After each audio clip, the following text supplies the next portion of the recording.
and then we repurpose that into a podcast. Okie doke.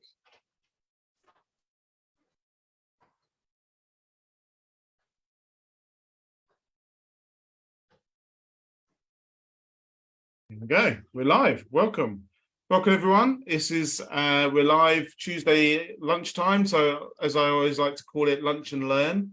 And I'm joined today by Debbie from Potters Paws Dog Training. How you doing? Hiya. You all good? I'm all good, thank you. Yeah. You're surviving. That's the main thing. Exactly. Yes. So it's a dog grooming podcast or dog grooming Facebook group that we're in as well at the moment, and people might be thinking, oh, this is a bit different having a dog trainer come in, but same sector. But it's also, we're going to have a chat about the dog training business element and how you came into the industry and your experience as being a business owner and stuff. So I thought it's all relevant, and we've met through a mutual coach as well, haven't we? So we have, yeah. And we'll talk about that in a bit as well, about getting mentorship and coaching in your life and how that's helped you. So let's start us off. Let's talk about Potters Paws and how you got into the dog training world. It by complete accident. There's no fancy story. Many people have a really nice story about, I was inspired. Mine was complete accident. So my youngest daughter started school a long time ago now, about eight years ago. Right. And I needed a job. I didn't want to be employed by anybody. I wanted to be flexible. I didn't want to work school holidays. So I just had a little idea, and I thought, you know what, I might do a bit of dog walking. Be easy. I've always had dogs. So I did, and it became very successful very quickly. We were absolutely full. I took on my husband, and he started working for me. Very brave. He doesn't do it anymore. It didn't last long. He didn't know what he was, wanted a little bit of a career break, so he went part-time in his job and helped me out. And it was probably not long after, I would say maybe about 6 months to a year, I was like, I feel I need to give more. And I started getting really frustrated with that. I knew how to help the dogs and to get their lives better, but the owners weren't necessarily on board, because they just wanted someone to walk their dog. So I was getting increasingly frustrated. So I thought, you know what, I'm just going to do a few courses in dog training. So I did. And I didn't ever have the intention of running a dog training school. It kind of just happened. So it's not a very exciting story, but we started doing dog training, qualified, and then the business has just grown and grown and grown. And now I have a team of trainers, a team of office staff. Wow. And a lovely venue. And it was all by accident. All just like, whoops, 6 years later, I've got a team. It was a bit like that, yeah. And some days I have a little reality check and go, is this really what I wanted to do? It was never planned, but I absolutely love it. So that's I get job satisfaction. So that's the main thing. I think, obviously dog training, dog grooming, I think there is a real crossover within the industries. And I think the stories is very similar as well. People set up their dog grooming business and they think, I'll just go and do a few dogs in people's houses. And then all of a sudden they realize, bloody hell, there's a lot of demand. This is what happened to us. There's people, and it's fun. Yeah, and then all of a sudden you look around, you've got like this beast of what I used to call like a beast of a business, which is like throwing you around with employees and customers coming out your ears, and everyone should be like, well, that's great, isn't it? But actually sometimes it's overwhelming. Sometimes you go, it was so much easier if I worked in Tesco's and just went to work, did my job and come home again. Yeah. What did you do before the dog training world? A little bit of everything and anything, but primarily I worked in offices and a little bit of accounts offices, which is highly boring, really. It wasn't for me, but I didn't know what I wanted to do, so I never found my passion, and then dogs came along. And I take it you had your own dogs at the time, or?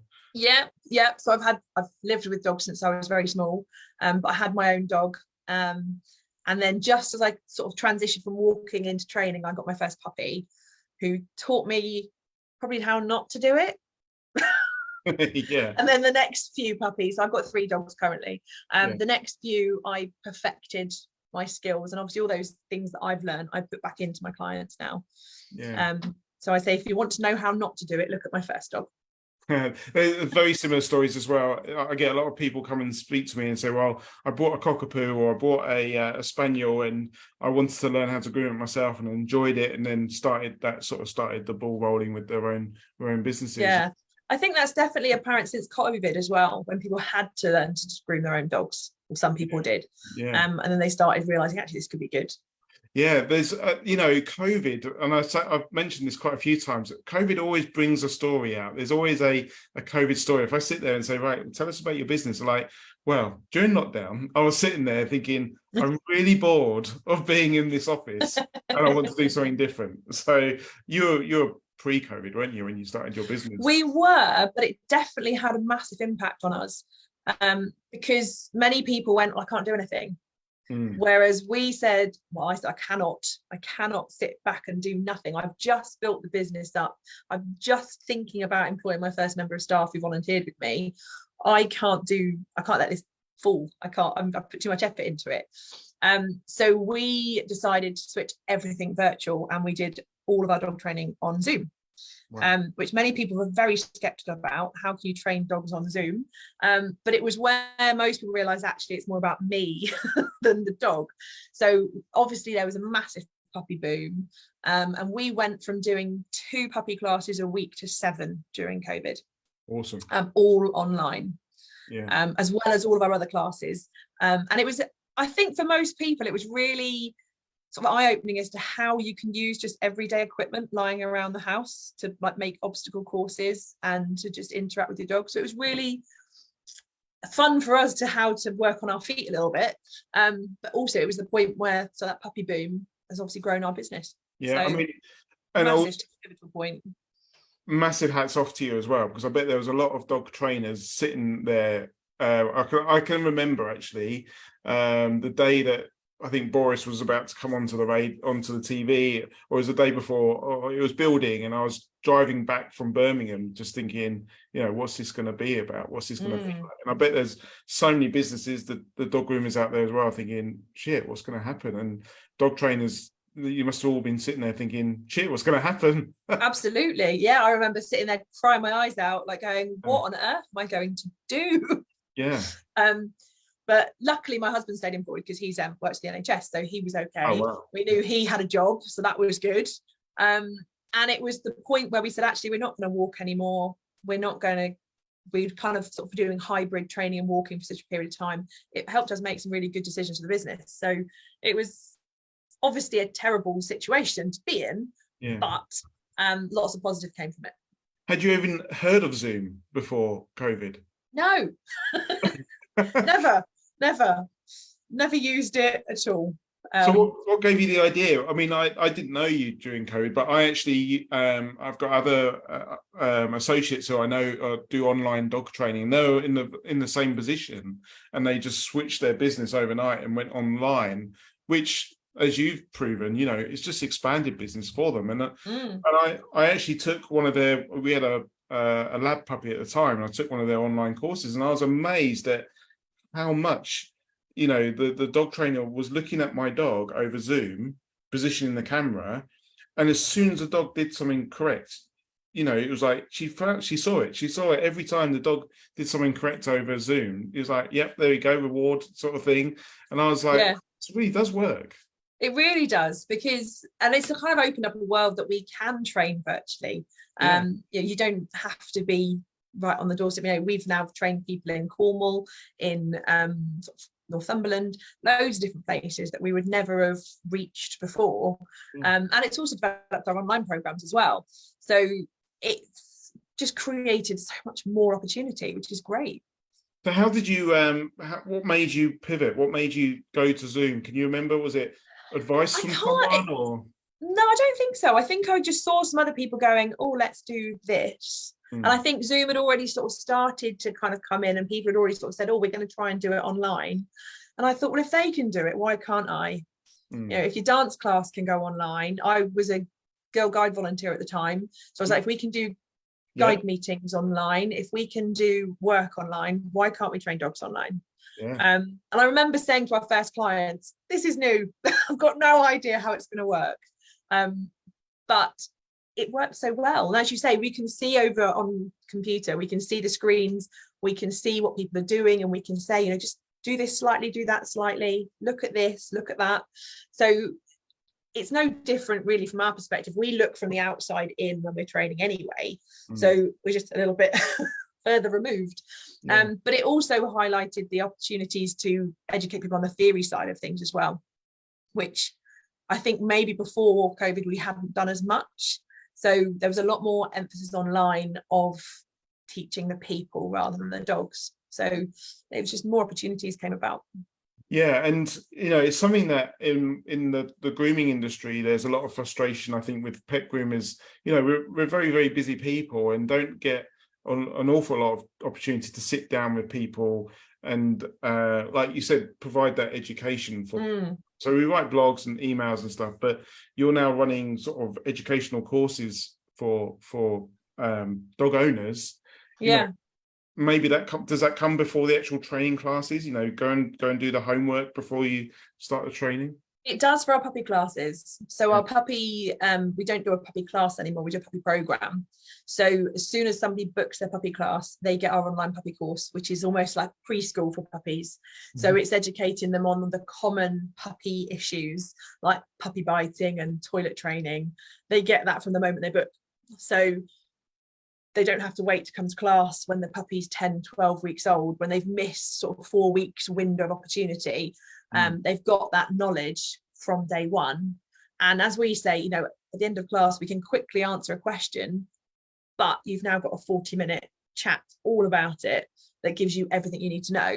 So they're coming into class already having worked on those common issues that tend to be the ones that people pull their hair out over.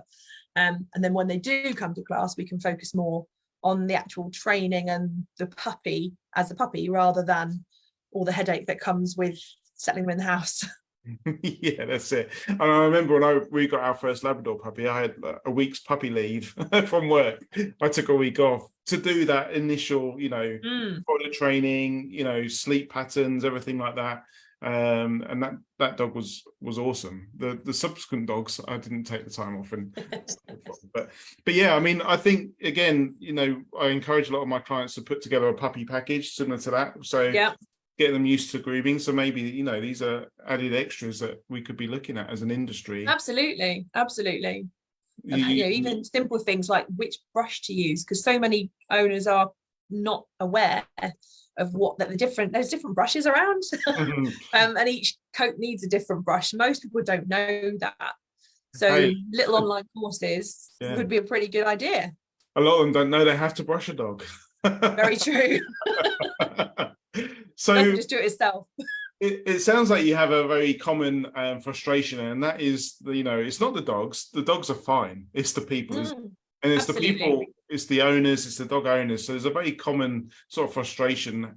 Have you gone and done any education around how to teach people or how to speak to people? Or is it just, you know, just your life skills in general? At the moment, it's purely been life skills. And I've always worked with people. I say I've volunteered for Girl Guiding for 20 years. So lots of people interactions with that. So lots of people skills, lots of interaction. And I think learning more about children, and as I mentioned before we went live, my kids are neurodivergent. So learning about how people tick and the different types of people and how patient you need to be and how you can phrase things slightly differently to get through to different people has helped me to be able to relate to more people. Obviously, I've read books about, you know, coaching people a little bit, but my next step is I'd like to do more about the people side, because it's the people side that's so important. So I'm currently, that's my plan for next year, to do a little, find some course or program where I can learn more about actually communicating, getting the best from people, because as you said, they're the important bit. They're the ones we've got to get through to. That's it. You know, the dog is like, the dog or the pet is easy, isn't it? It's the people. It's training the people. Is the absolutely. And also making things manageable in busy lives, which is quite difficult for most people, I think. Yeah, and I did a talk last week with someone around compassion fatigue, and I think that's something that we find in the industry. I don't know if it's similar in the dog training industry, but the owners certainly add to that compassion fatigue because they're not doing what they're told. You know, they're not treating the animals right. They're not brushing the dogs. They're not training the dogs correctly, and that frustration builds up and sort of adds to the compassion fatigue that we find ourselves in. Absolutely, yeah. And then you start having whether it's with any aspect, you have self-doubt of yourself and go, maybe I shouldn't have got a dog in the first place. And all of those negatives come in. So it's all about people, people feeling positive and feeling like they can do stuff and not being dragged down by the nitty-gritty. Yeah. So tell us about Potters Paws. What services do you offer to everyone? So we are a dog training school. So we offer puppy training through to adult dog training. We cover a bit of everything. We're quite lucky. We've got 3 trainers. So everyone's got their speciality. So we can offer a little bit of everything. So we are kind of like the go-to. We can offer scent training, Hooper's agility, gun dog work. And one of our sort of main areas is our membership program. So it's relatively unique in that people don't just come to us for one class, they become a member and they stay with us training for as long as they like, and they become part of our community. So I think our longest standing members have been with us for 5 years now. They come every single week, and we've seen their puppies grow from puppy through to adulthood, and they come just because they want to enjoy being here and having an hour out of normal life, focusing on their dog. And we have formed a community. So all of our members are friends. We go out for Christmas dinner with them. It's really nice feel. So it's not just about training the dog. We're more about creating a environment and a community for dog owners.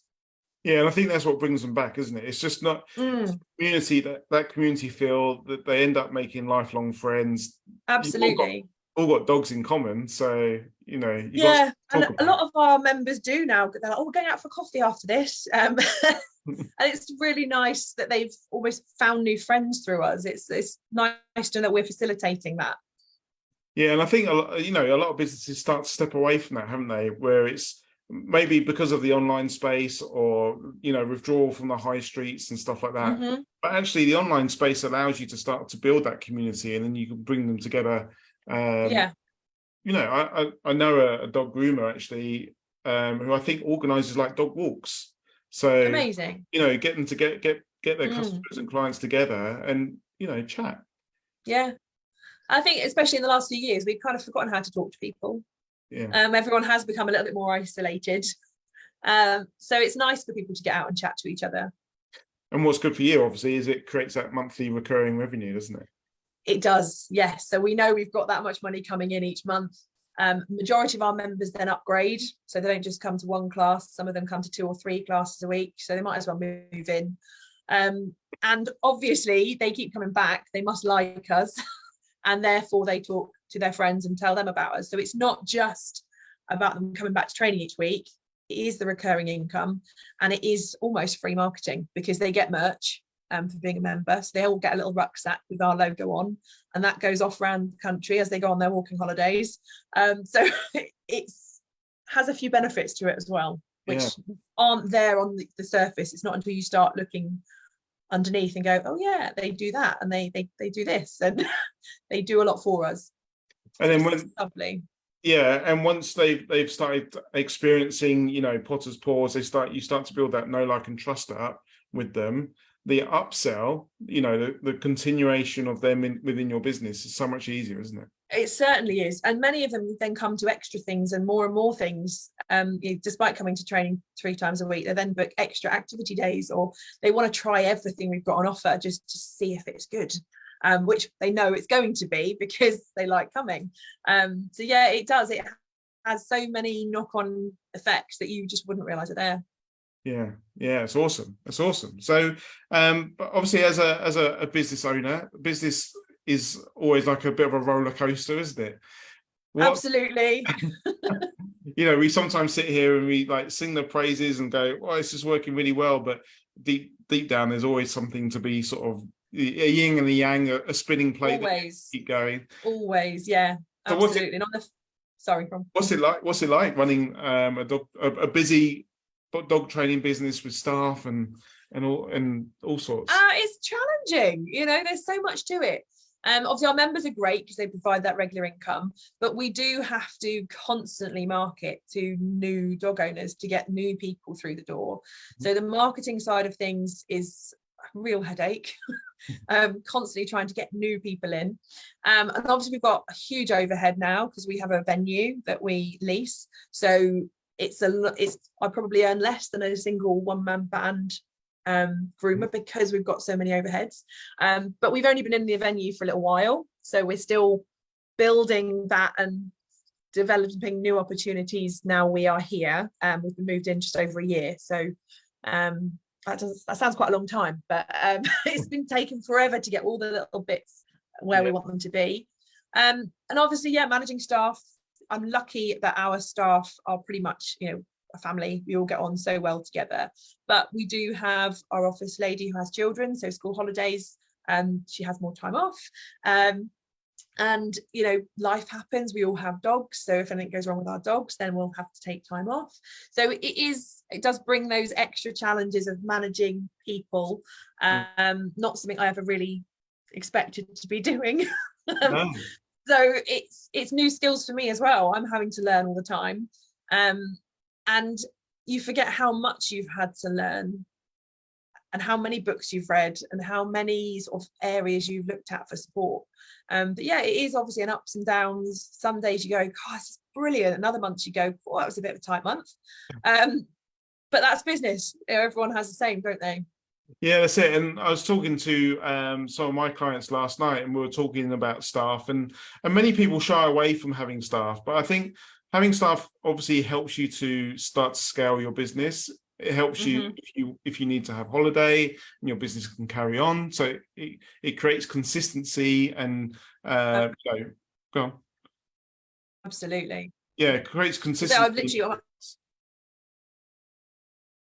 on a holiday.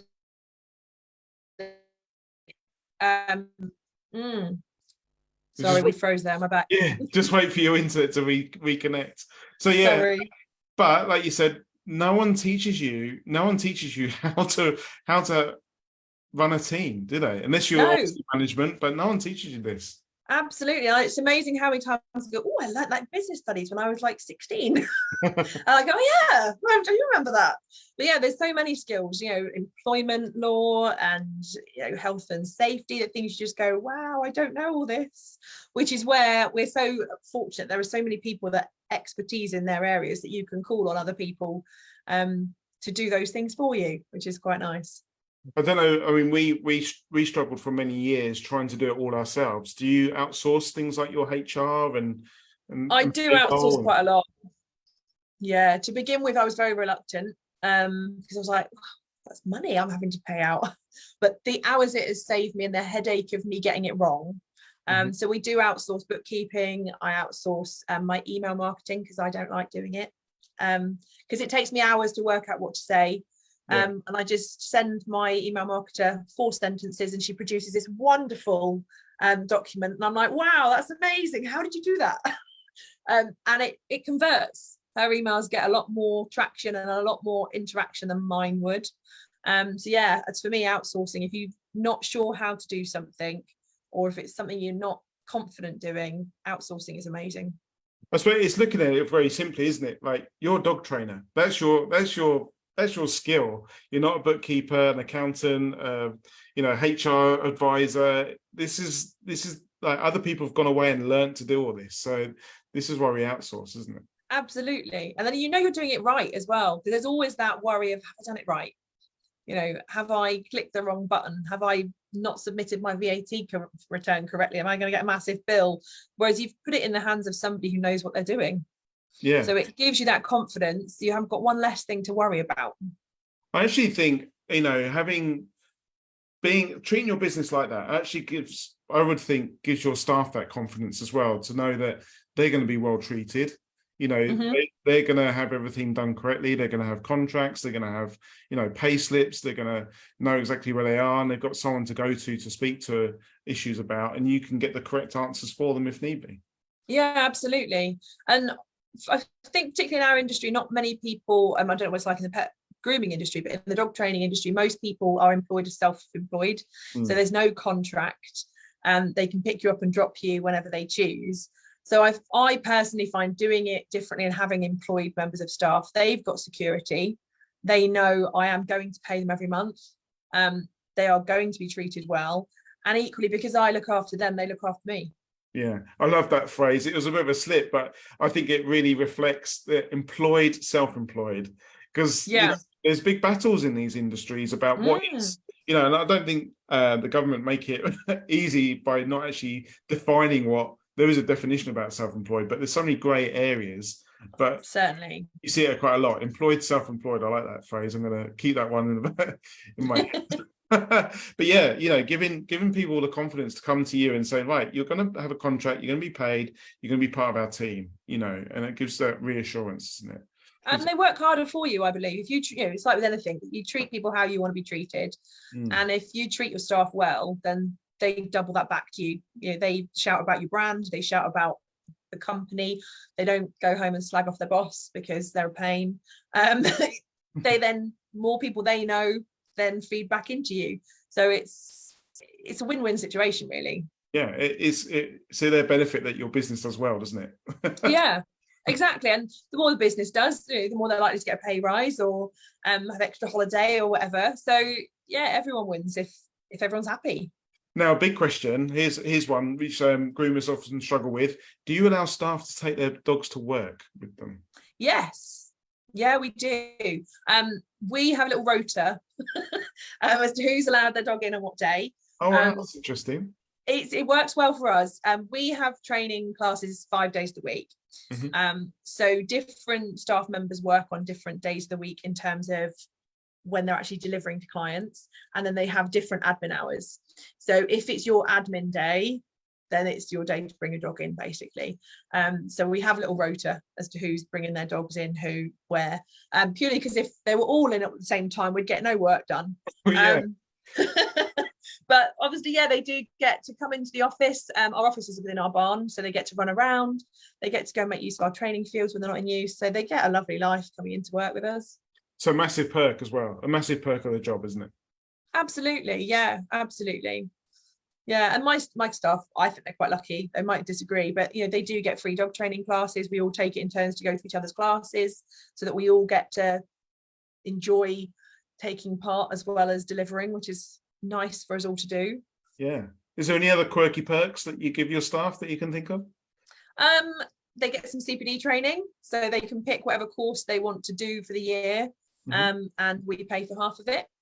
And we also have a secure field that we rent out, so they get to use that a couple of times a month as well. Can't think of anything else. Oh, we do have a really cool perk. We have personal training every week. It's a skill swap. So one of our members is a personal trainer, and he comes to our classes for free and then comes and delivers personal training to our staff once a week. Awesome. It's great fun.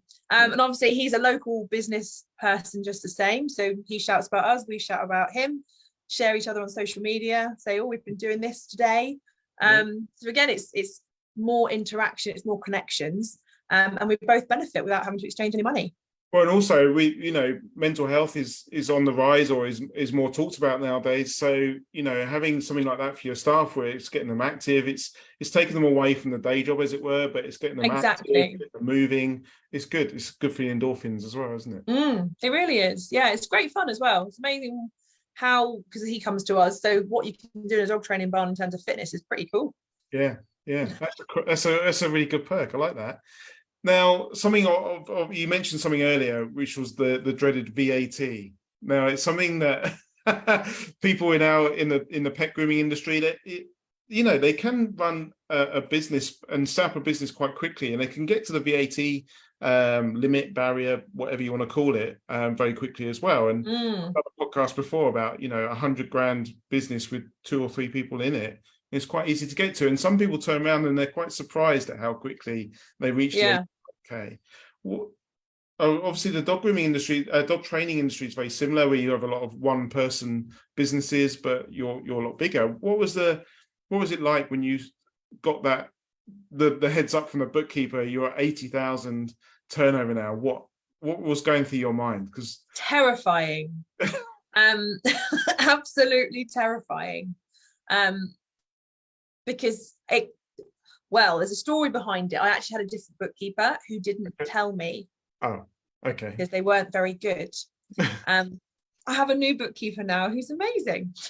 So it was very much this has already happened. Okay. What So am I going to do about it? So I didn't have that foresight. So I had to make a quick decision. Obviously, I'd already done it, so I had to roll with it. And it was either keep scaling or, what else can I do? It was really scary, really scary. We're already quite expensive, so it's reluctancy to put your prices up even more.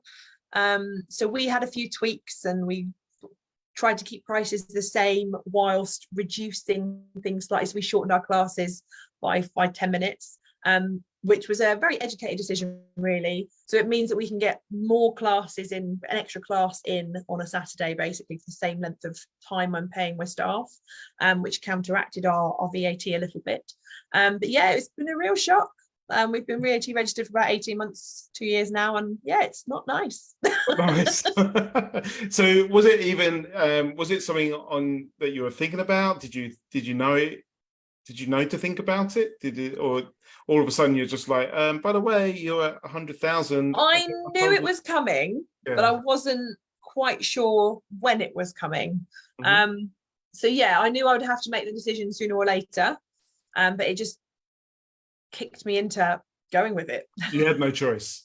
I had no choice. No, I had to then make a decision and go, right, let's do it. But yeah, it was quite scary at the time. Did that prompt the change in the bookkeeper, or did something else? Yes, it did, because it goes back to the outsourcing. If I'm outsourcing something, I want to have 100% trust that person's doing their job properly, and I can know it's being done properly. And that lost my trust in them. And then I sought new bookkeeper, a new accountant, and things are much better now. I've got a decent bookkeeper and accountant who do their job to the much better standard. Yeah, and I'm always an advocate for having an accountant in your life and bookkeeper if your volume of transactions is really high, because I always call them like your critical friend. If I want to go out, and so this year I invested in a company car for myself, but I did nothing until I got all the figures, and I sat down with the accountant and worked everything out to make sure that it was a sensible decision. I knew what my liabilities were going to be. I knew how much it's going to cost, etc., etc.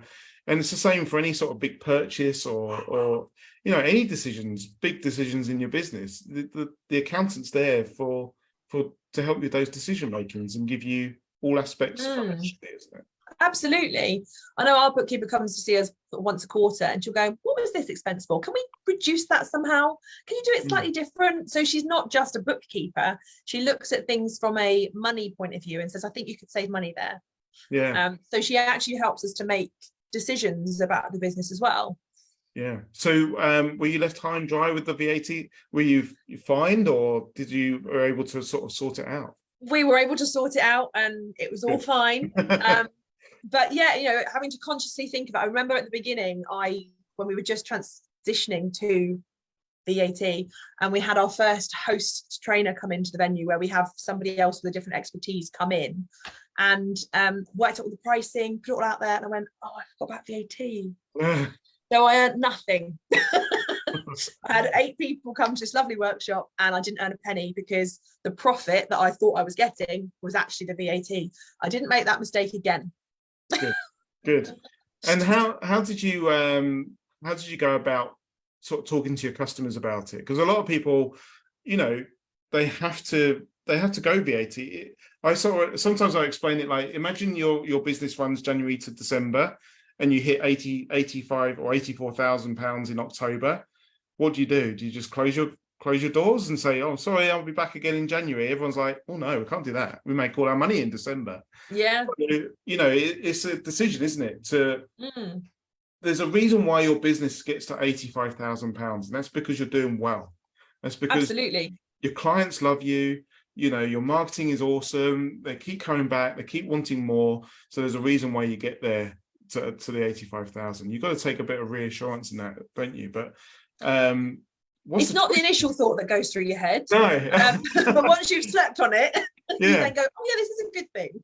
But this is the awesomeness of talking to other business owners who have gone through this process and picking their brains and talking about their mindset at the time and how did they overcome the issues, because it's a lonely world out there, isn't it, in business? Absolutely, it can be extremely. I know before I had a team, it was very, very lonely, and I didn't realize how lonely until I had somebody start working with me, and I was like, oh, this is nice, there's a person to talk to. I can bounce ideas off of you. But yeah, no, it's scary. I personally didn't tell my clients I was going VAT registered, because being a business to client relationship doesn't really affect them. They can't claim it back. They can't do much about it. So I was like, they don't need to know. So instead, we just made some tweaks inside internally. Yes, obviously we put our prices up regularly anyway. So I'm sure it was around the time that we would have put our prices up. So we increased our prices. We made a few savings by chopping things around. And yeah, it kind of carried on, and nothing really changed in terms of what we deliver. Nothing that drastically changed in terms of how much we were charging. But the two counteracted each other out and carried on. No one noticed. No, in 18 months, here you are. You're still exactly. You're still growing. Exactly that. And that's such a difference, isn't it? That's the thing. The decision or the worry is so much worse than actually the doing. Absolutely, yeah. And I was talking to a client on Monday. I think that was yesterday, wasn't it? Yesterday morning, and she's very much on the ball. She knows that VAT is looming. She knows that within 3 or 4 months, she's going to go VAT registered. So she's on the ball. She's got the accountant, the bookkeeper. They're helping her out. But it's becoming a bit of a barrier for her. And she's like, it's stopping me from progressing. It's stopping me from moving my business on. I'm like, well, it's coming. Let's just do it. Yeah, do it now. Let's just get on with it. Yeah, it's hard. It is hard because all the worries creep in, don't they? And you go, well, what if? What if this happens? What if that happens? But yeah, you're right. Get on and do it. And then it's done. And you can move on and see it as a distant memory. Yeah, you can move forward. And you probably don't even... do you think about it anymore? Obviously, I've just raised the issue, but... I only go, oh gosh, I hope I've got enough money. What's it going to be this time? But yeah, you always kind of go, well, I hope nothing happens, that my VAT pot dwindles.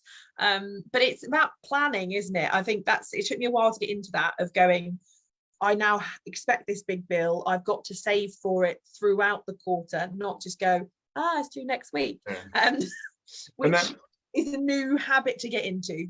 Yeah, and that also removes some of that fear, doesn't it? Because if knowledge is power, action beats anxiety. If you know that you're going to have a VAT bill at the end of the quarter, well, you know how much money is coming in every day, hopefully, so you can remove that portion of the money. Exactly. It's something we always say in sort of dog training: be proactive, not reactive. Yeah. So know a problem's going to happen, prepare for it, plan for it, and then you're not having to go, oh dear, I need to fix it.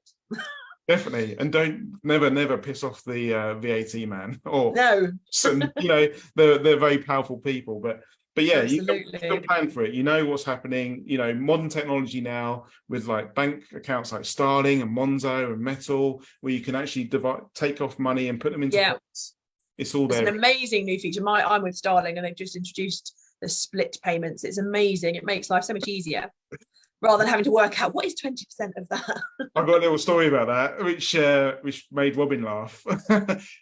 So I thought, I'll use the split function. I've got to cream off 20% every payment that comes in. So I invoiced out at £500 plus VAT, so 600. Mm-hmm. The payment came in a few days later, so £600 landed in Starling. I thought, brilliant, take 20% off. So I moved 20% over, and it was like £120. I was like, hold on, well, this is not right. This is not right. And I'm like, this is really good. Why am I invoicing out £100 VAT and then I'm separating out 120? And of course, Robin quite rightly pointed out quite quickly, well, you're taking 20% off the full amount, not the actual net amount. Which is something so simple when you realise. Yeah. But So often with anything, it needs a new set of eyes, doesn't it? Just to look at it and go, yeah, you go, oh yeah. yeah. And so my VAT pot at the moment is quite big because I've been doing, Nice position to be in. yeah, it's a nice little savings pot. So I'm working with the bookkeeper now to get a real position on the VAT, so I can extract some of that money and put it into something else. Nice.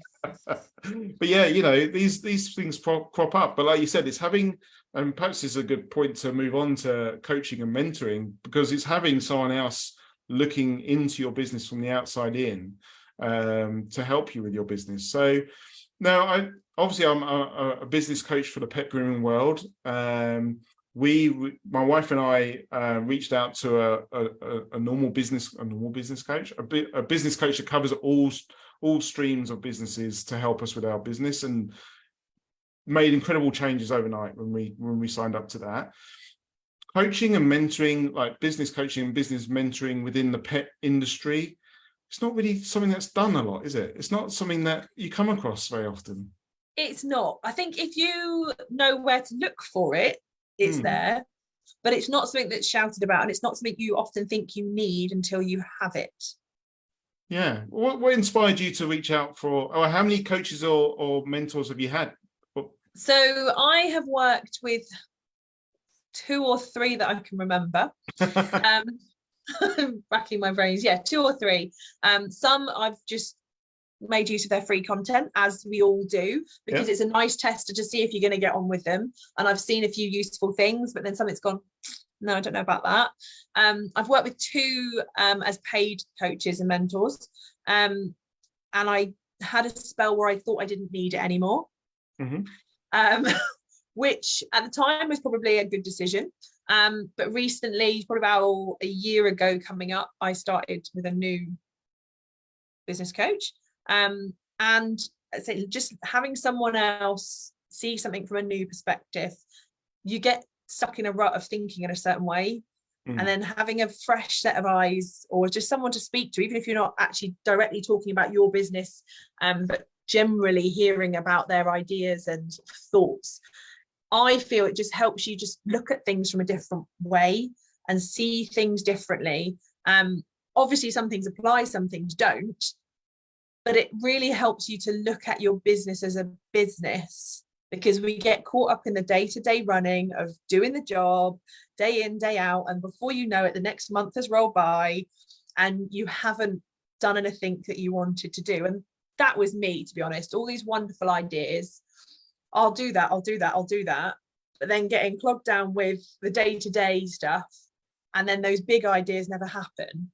Whereas having a business coach has helped me to put things aside that are not for me, so I can delegate that task. I don't need to reply to those emails. I can give that to my office lady. She can do it for me rather than me trying to do it all, and then helping me to have better focus on where the business is going and where my energy needs to be. So I've found both coaches I've worked with have been amazing in terms of just helping me be on the right track.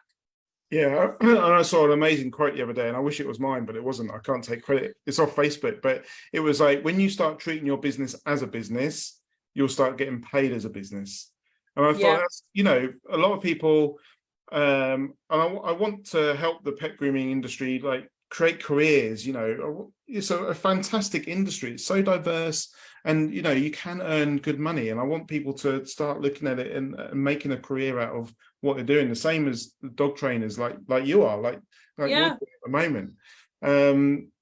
So what sort of things has a business coach or mentor helped you with? I think to be confident in charging what I'm worth, because it's the same with the grooming industry. There's kind of an idea that it's a hobby. It's something you just do in the back garden, or it's something you just do when you've got a spare 5 minutes. It's not a career. So you tend to get into the trap of, well, I can't charge X, Y, and Z because somebody else down the road in charge a tenner, so I have to be in line with them. So for me, working with this coach has made me realize that I can charge what I would like to be paid, and to feel confident that I am worth that investment for people. And when people question it, I can answer honestly and say, this is why I'm more expensive. You can choose the cheaper version. You can choose me, but this is why I'm more expensive. Whereas before I'd have probably just gone, oh, okay, do you want it cheaper then? Okay, I'll lower my prices for you.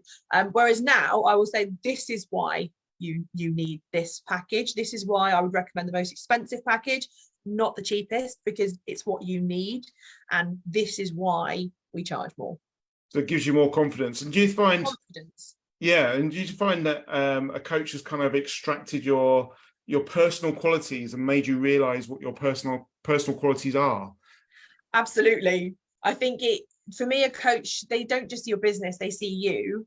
It's helped me see my weaknesses, which I think is always very important. It's often the thing that when you're asked for your strengths and weaknesses, strengths are easy, weaknesses are really hard. Are you happy to tell us? Yeah, go for it. So my weaknesses are being too driven by emotions. Okay. And I will sort of sympathize with people when they ask for a refund for no reason. And it's taken me a long time to go, no, my terms and conditions, you've messed me about. You can't cancel 5 minutes before and then expect a refund when my time has been blocked out. So before I would have been very kind about that and just gone, it's okay.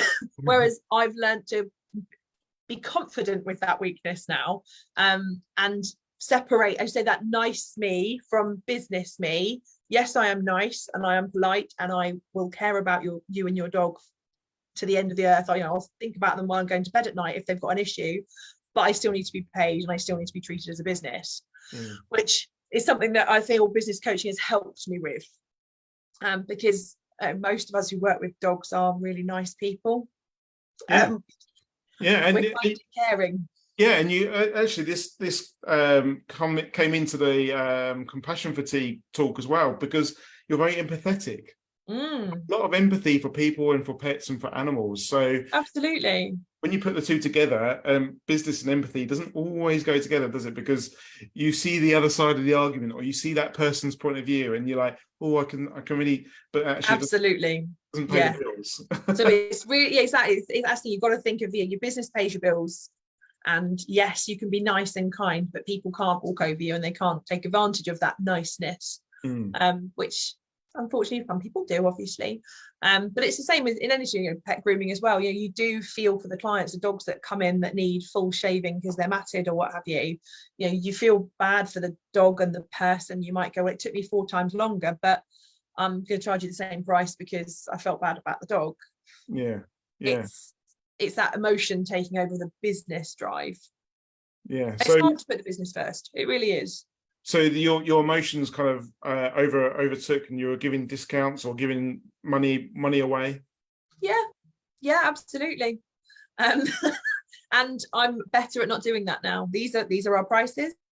These are the stipulations. These are the things we expect you to do. And if you don't do them, if you don't stick to the rules, and if you don't stick to the terms and conditions, then you won't be getting your refund. And you can't mess me around. But I think that comes with a confidence in yourself, in your business, in the service you deliver. But again, having that coach to kind of support you and go, you are worth it. Which when you work on your own is difficult. You can't always boost yourself up. It's being proud, isn't it? It's being proud of your business, being proud of your prices, and say, yeah, I'm bloody expensive.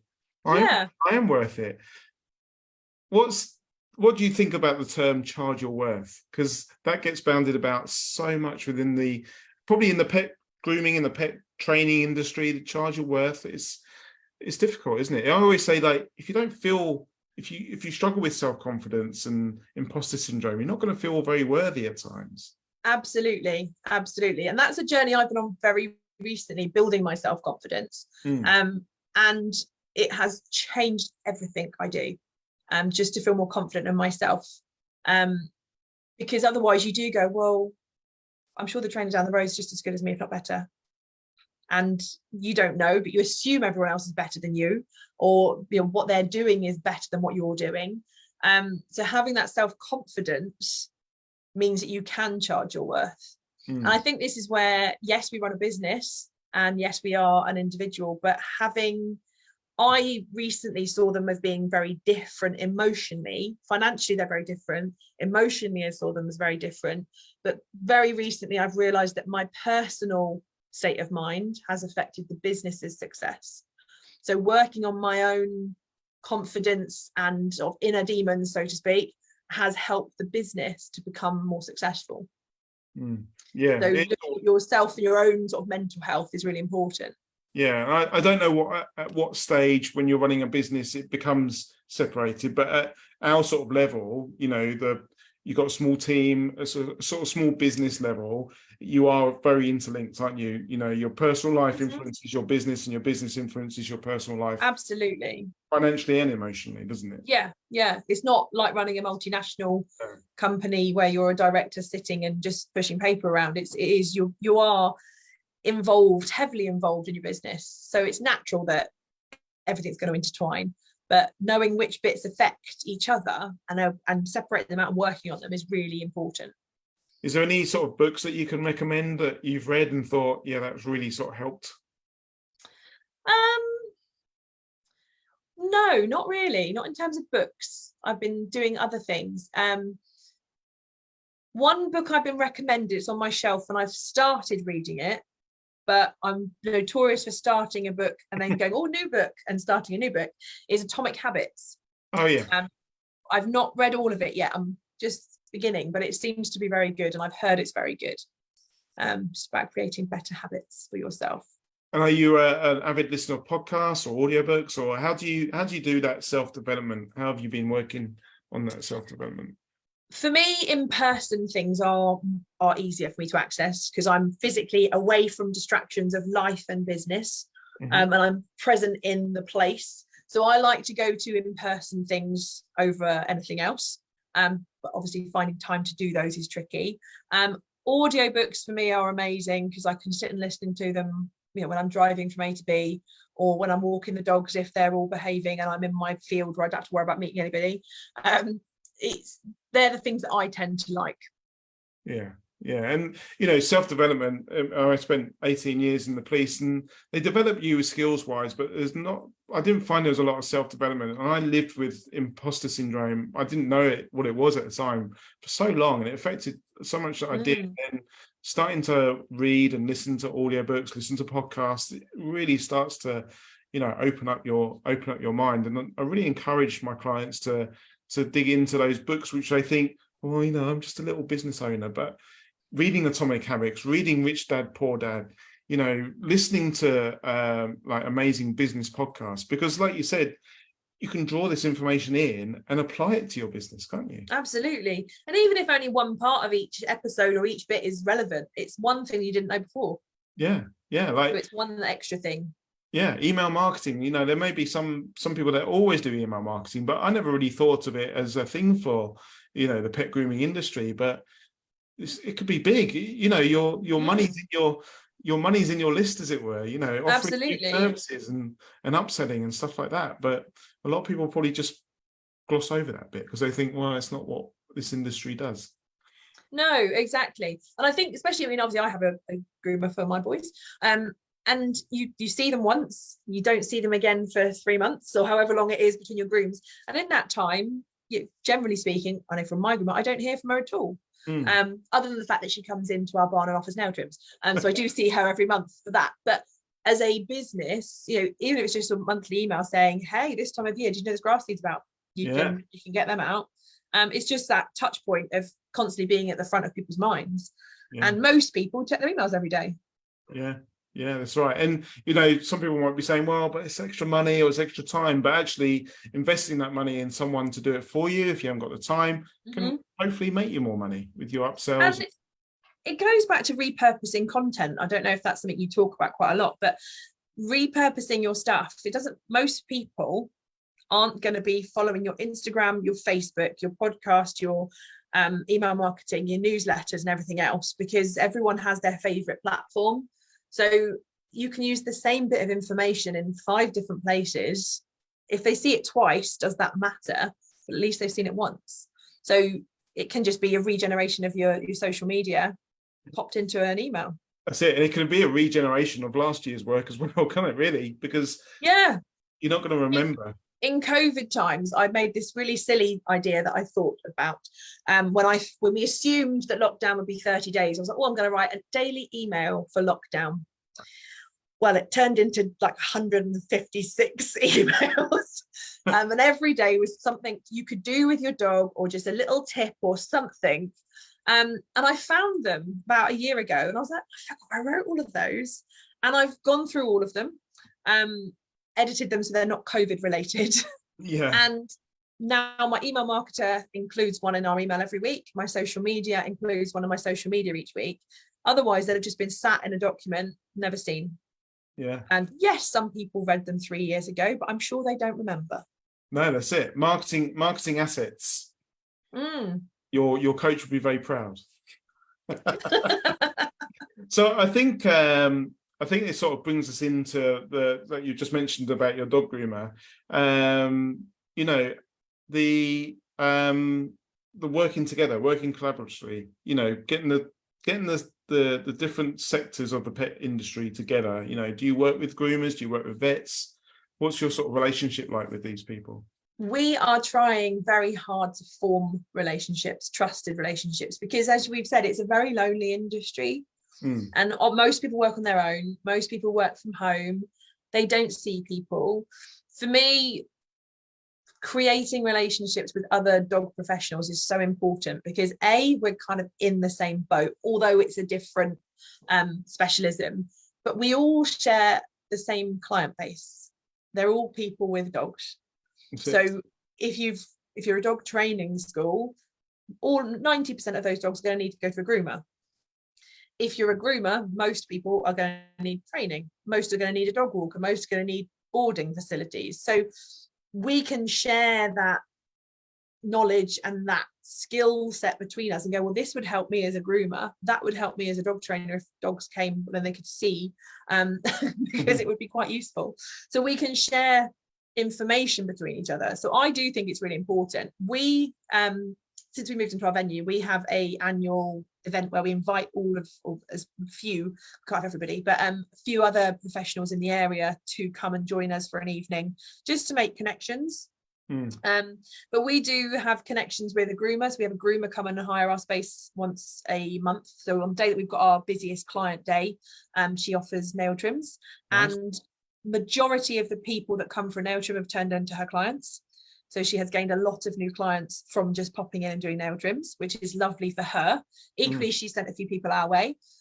We also have a canine masseuse and chiropractor come in and again hire the space to use our venue for her treatments. And we have dog groomers, I'd say dog groomers, other professionals, behaviorists come in, and we've had other people use the venue for filming. So we have got quite a lot of connections with different people, all with their own different expertise. And it's so nice to be able to work together and obviously share business tips, different clients. We've got a strong relationship. So now when someone says to me, what groomer should I use? Obviously, I point them towards our groomer. Yeah. And the same goes with all the others. We know, like, and trust each other, and therefore we provide recommendations to those people. So working and forming relationships with other people, even if they're not directly linked, I think it's really important. And I think it can give your customers value as well. So if you're a pet groomer and you've had a dog in for a first or second visit and they're really struggling with a particular issue, and they've been and spoken to a dog trainer, they know the boundaries, they know what can and can't be done with the training and the processes and how it works. When you hand that dog back over to the client and say, look, we've really struggled with Fluffy today, you know, I can highly recommend this trainer who I've spoken to on the phone, and they think they can really start to solve your problem by X, Y, and Z. That person be like, oh my God, I've got that problem at home. You've just like given me a solution. You're Absolutely adding value. You're adding value to that service. Yeah. And again, it's that personal approach. You become then their go-to. When they need somebody else, they'll say, oh, you don't suppose you know a dog boarder or a walker or somebody else? They'll go, oh yeah, I know somebody. And then you are becoming their fountain of knowledge. Yeah, and I was just thinking, you're always in their mind then. Oh, I need to speak to the groomer. I need to speak to the dog trainer, see if they've got a recommendation, see if I'll just go and ask their Facebook page or email them. Yeah. You're constantly in their head. Yeah, exactly. When they go, oh, I wonder, I'm looking for this, they'll go, I know who to ask. So you do become their doggy Bible almost, or directory of who's the good people to talk to in your area. I think some business owners, especially when they're new, they're hesitant, or they're worried about reaching out to other businesses in the area. They might see them as competition, or they might worry what other people will think of them or have an opinion about them. But I think if you've got to go out and make that first approach. You have, yeah. And I think it's one of those things. I remember somebody saying to me, think about how many dogs are actually in your town. Yeah. Can you service all of them? And the likelihood is no. Unless you want to work 24/7, you are not going to be able to help everybody. But yes, we can see it as competition. But if you've got 3 groomers in your village and one of them's full and they send them to the next person, when they're full, they're going to do the same to you. And you're going to cross over. We have the same with trainers. We work with one trainer who recommends us for a certain thing that she doesn't offer. And likewise, we recommend her for the thing we don't offer. So although we're in competition for your standard puppy classes, etc., there's other things that we both have our specialism in, and then we can pass clients between us. Yeah. Do you see, like, with your higher prices, do you feel as though, do you inspire the other dog trainers around you to charge better, or has that not really happened? It's not something I've ever considered. I'll have to have a look and see. Maybe. I think from my point of view, if I've looked at somebody else who's more expensive, I say, well, if they can charge it, why can't I? So I would like to think we have inspired people. Industry leader right there. You never know. I bet the industry blew up over COVID and online training. I bet that probably caused a bit of controversy. I don't think many people did online, to be perfectly honest. Not live anyway. A lot of people did pre-recorded. But yeah, there is now, I suppose, with online, you've got competition from anywhere, haven't you? Yeah. Not just your local trainer down the road. You can be in competition with many other people. But it's healthy. It drives you. It is. And I think it comes down to that, you can't compare yourself to others, because that gets into a dangerous zone of going, well, what do they do better than us? Why are they better? Why are they more successful? But we can definitely take inspiration from each other. Love it. Inspiration, definitely. And see what's possible. Don't compete, be inspired. Yeah, absolutely. And it can be inspiring if you see somebody else doing an idea, you go, that looks good. I could do it in a slightly different way, or I can take that idea and sort of change it and do something different with it. There are so many opportunities. That's awesome. While we've got we've got a quick dog training question come in. Oh, let me just read it. Sharon, who's listening at the moment, I've always wanted to ask a dog trainer this. What do they think about current trend to baby and overprotect the dogs? So, like, the cockapoo. It's the children have left home, they buy a cockapoo and it becomes the new baby. Especially the nervous ones, and sometimes it goes on to make the dogs nervous, I think. I find these owners difficult to deal with and often wonder why trainers don't address this more. Any comments, thoughts, or advice? Do you get these kind of people coming into your training business? Do they recognize that their dogs are nervous, and how do you deal with the people that they make the dog nervous by the way they treat their dog? I try and promote let your dog be a dog. Yeah. Just because it's small. It's got legs, it can walk. Exactly. Just because it's small, or just because it's whatever its needs are, you still need to let it be a dog. And I'm very passionate in dogs being able to make decisions. If your dog is saying they don't want to do something, don't force them. Let them tell you they don't want to do it and work out why. What's the reason? I don't agree with babying dogs. I hate the term fur baby. I do as well. Because yes, they are. I mean, my boys are my babies and I adore them, but I treat them as dogs. Yeah. They are dogs foremost. That's it.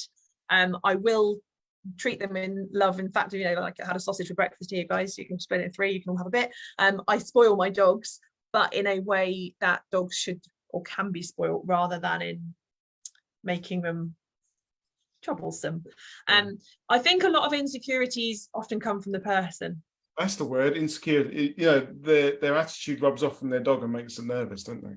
Yeah, and I think a lot of it is dogs feel so much from their people, and they do feel your energy, and they do respond to that, some more than others. But again, I think it's address the people. Why are the people feeling that way? Are they trying to baby their dog because they haven't got their own baby, or their babies have moved out? Helping them overcome that emotion, and to see how they could treat their dog not as a baby or as trying to micromanage their world, but to help them be the dog they can be, almost like a hands-off approach. Helping them to see a new way of doing things can be quite effective. And I there's always, yes, do people know their own dog? I know one of mine, for example, my youngest, he's a little bit weird, and he's a little bit quirky, and he is scared of going to the groomer. We've worked very hard with my groomer to help him be more confident. But there comes a point where I just have to go, you're staying by yourself and I will be back. But I appreciate it takes me 10 minutes to get him in the door, and we take the pressure off and we play games and we have some fun. In you go. But he's fine when he's there. But yeah, there is obviously that new sort of, yeah, this is my baby. But I think, again, it comes down to educating the owners that what you can do to help them, and what you might be doing that isn't helping them, in the nicest, kindest way possible. Nobody likes to be told you're doing this wrong. No, I mean, we were talking about this earlier about the puppy program, puppy packages. We offer puppy packages with, to get them used to grooming. Maybe this is a mini book that when they book in their puppy grooming package, they get sent a free, absolutely, 3 or 5 page mini book that's written by the groomer about preparing your dog for grooming, and that can transfer to everything. Talking about the psychology in that. Exactly. And how do you be confident? If you've got any worries, talk to me about it beforehand. How can you help your dog be confident? And I suppose also the trainers, the groomers, having a little bit of training knowledge in terms of how they can help the dog settle in as well. I know, off topic, my sister's a dog photographer, like to keep it in the family, and she has extensive resources of, before you come for your photo shoot, this is what you need to do to meet people's expectations. Because most people will go to a photo shoot and then expect their dog to sit stay when they've never ever taught them how to sit stay. So she gives them advice as to, this is the training exercise you can do with your dog before your photo shoot. This is what's going to happen. This is the my process. So they get the knowledge beforehand, and I think then sometimes they relax a little bit more because they know what's going to happen. And it's like with anything, your job fully. You know exactly what to expect, and you almost forget that some people have no idea of what's going to happen. If they've never had a dog before, or they've never had a dog that's been to a groomer before, it's a complete new experience for the dog, but also for the people. So having almost just like a little video of saying this is what's going to happen, or a little walkthrough of the grooming studio, or just a PDF document saying this is what's going to happen step by step. If you do X, Y, and Z, your puppies and your dogs are going to enjoy it more. You're setting up expectations. Yeah. And someone put a post out earlier today saying, there's 5 groomers in the village. How do I stand out? We've just answered that question. How do you stand out? You provide extra value to your customers. So when they look at the puppy, what's available for their brand new puppy, they're in their puppy honeymoon period. They've spent a lot of money on their puppy. They're going to spend money on their grooming to make sure that it's, they've bought the expensive vet package where they get the flea and worm treatment. And everything. This is the time to get them in that. But when they're looking at all the other groomers and what they offer, you can stand out by offering this, the worksheets, the free booklet about how to prepare your dog for grooming, absolutely, the little towel when it comes in, and all that. That's all value, isn't it? It is, and it's the little things that people really like and that make you feel special. Yeah. So there you go, Sharon Montgomery. Shout out to yourself. You've got a task to go and write a little workbook on how how to help pet parents start their pet's puppy journey There's lots of P's. Yeah. One thing I find is so important is standing by your ethos and not letting other people, or not letting the pressure to get clients let you loosen your values almost. That sounds like loose values. That sounds a bit dodgy. Yeah. But I'm very strict on, this is what I expect, and these are my values. This is what I expect from you coming to me. I will not allow aversive equipment, no matter what excuse you've got. It's not coming into my training space.